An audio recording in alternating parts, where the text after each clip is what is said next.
اعوذ باللہ من الشیطان الرجیم بسم اللہ الرحمن الرحیم السلام علیکم ورحمۃ اللہ وبرکاتہ۔ پیارے بچوں، آئیے کہانی کے پارٹ 9 کا آغاز کرتے ہیں۔ اس میں ہم سنیں گے کہ اللہ تعالیٰ نے یہودیوں پر کیا کیا انعامات کیے۔ چلیں کہانی شروع کرتے ہیں۔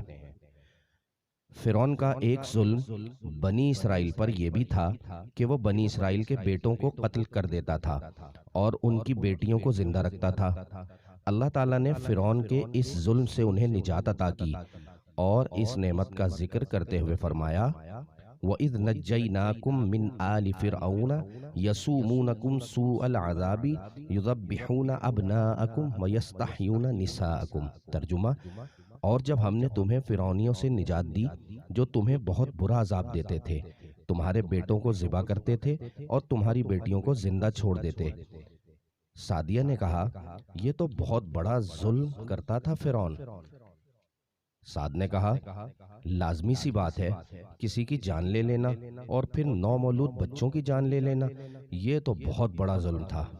کیا گزرتی ہوگی ان کے والدین پر، جن کے بچوں کو ان سے چھین کر اسی وقت ان کے سامنے ذبح کر دیا جائے۔ جی بس اسی نعمت کا ذکر قرآن نے کیا کہ اللہ تعالیٰ نے انہیں فرعون سے نجات عطا فرمائی۔ ایک اور انعام اللہ تعالیٰ نے یہ کیا، چلیں سنیں۔ ان کو دوسری نعمت یاد کرائی کہ جب سیدنا موسیٰ علیہ السلام بنی اسرائیل کو لے کر مصر سے نکلے تو فرعون اپنے لشکر کے ساتھ ان کے تعاقب میں نکلا۔ اب سامنے دریا اور پیچھے فرعون کا لشکر۔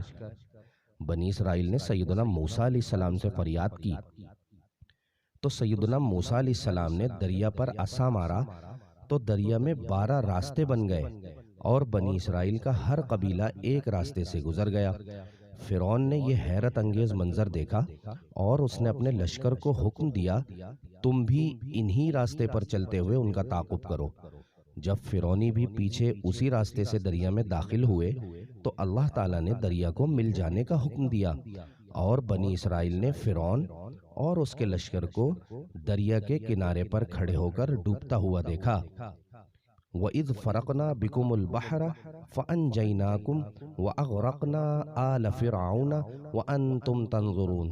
ترجمہ: اور جب ہم نے تمہارے لیے دریا کو پھاڑ دیا تو ہم نے تمہیں بچا لیا اور فرعونیوں کو تمہاری آنکھوں کے سامنے غرق کر دیا۔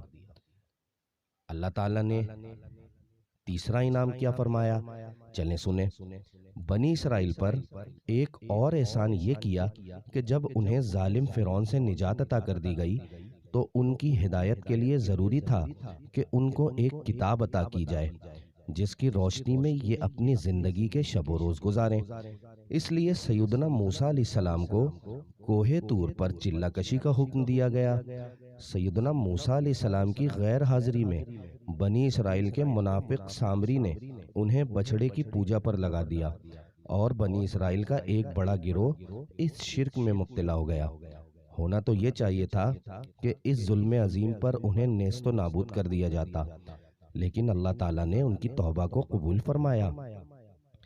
اس طرف اشارہ کرتے ہوئے قرآن بیان کر رہا ہے وَإِذْ وَاعَدْنَا مُوسَىٰ 40 لَيْلَةً ثُمَّ اتَّخَذْتُمُ الْعِجْلَ مِن بَعْدِهِ وَأَنْتُمْ ظَالِمُونَ ثُمَّ عَفَوْنَا عَنْكُم مِّن بَعْدِ ذَلِكَ لَعَلَّكُمْ تَشْكُرُونَ۔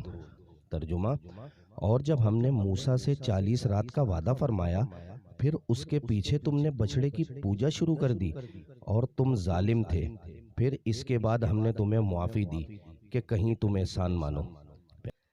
پیارے بچوں، کہانی کا اگلا حصہ انشاءاللہ پارٹ 10 میں سماعت کریں گے۔ تب تک کے لیے اجازت دیجیے۔ اللہ نگہبان۔